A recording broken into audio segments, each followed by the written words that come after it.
Pokemon Sword and Shield Direct dropped yesterday, and this generation's gimmick is dun dun dun, Dynamax. Let's talk about it. The Galar region's unique power, Dynamax, no longer is it a dream to have carnival balloon-sized Pokemon. It seems we'll have access to Dynamaxing very early on, and get to use it frequently throughout the journey, just like Z moves.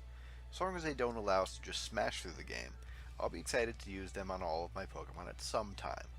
Dynamaxing looks like it'll be some kind of trainer-activated power, perhaps not requiring a held item for once, meaning you don't have to pre-plan its use. The particles floating above their heads could be some form of genetic material, similar to how Megastones have a band of DNA on them. They mentioned that the gyms were specifically built to allow Dynamaxing.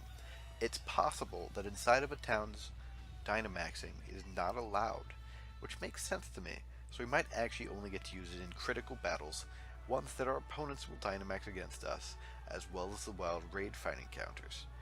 Raid fights specifically, they actually originate from Pokemon Go, and their translation to Sword and Shield seemed brilliant, and potentially gives the opportunity for cool events for the future that can both challenge and reward players more than any previous game. Mythicals could also be easily distributed in this way for once. With changing weather effects, it seems like they're trying to create a persistent world to play in. Having these kinds of events would only encourage playing more frequently. On top of this, we will have a free moving camera throughout the zones, making all sorts of different hunting or egg hunting more interesting. Here's only hoping that Synchronize will work for certain raid encounters. Now, giant Pokemon have been around for a long time. It seems fitting to finally give us some reason, some background of how many of these appearances occurred. Since we don't know yet exactly how Dynamax is triggered, we simply see a trainer's Pokeball grow in several sizes before they send the Pokemon back out.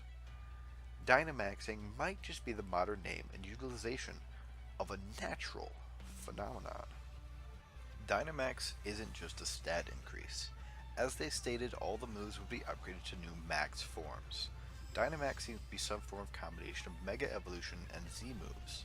The energy needed to Dynamax could be directly tied with Mega Evolving, perhaps even requiring that form of bond described in Mega Evolution to also Dynamax. Megastones could be highly concentrated Dynamax crystals, compacted from the firing of the ultimate weapon in Generation 6.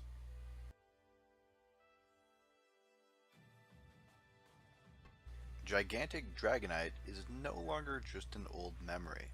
Could it be that many of the anime's naturally gigantic Pokemon are actually under influence by the natural phenomenon that Dynamax utilizes? It's possible that wherever this Dragonite calls home is radiated by the Dynamax compound, perhaps around the Galar region. But we don't get to see Dragonite in much detail. Back in the anime, we saw a similar-esque growth phenomenon happen to Tentacruel.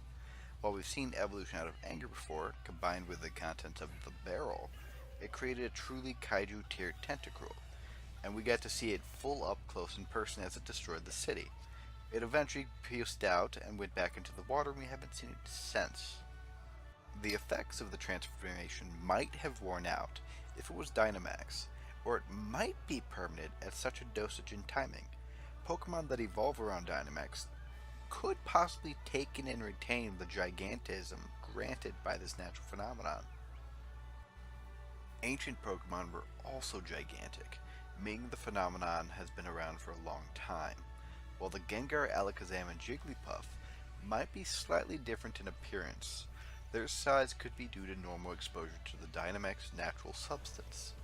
The substance could have been wider spread and slowly exhausted, leaving only the richest region of the Galar region with any form of Dynamax deposits for modern times.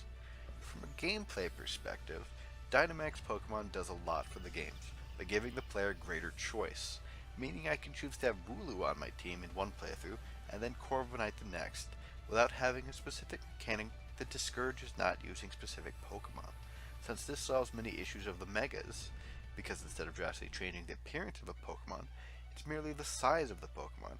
There will likely be no new Megas, if any at all, since in essence we just received 900 or so Dynamax evolutions.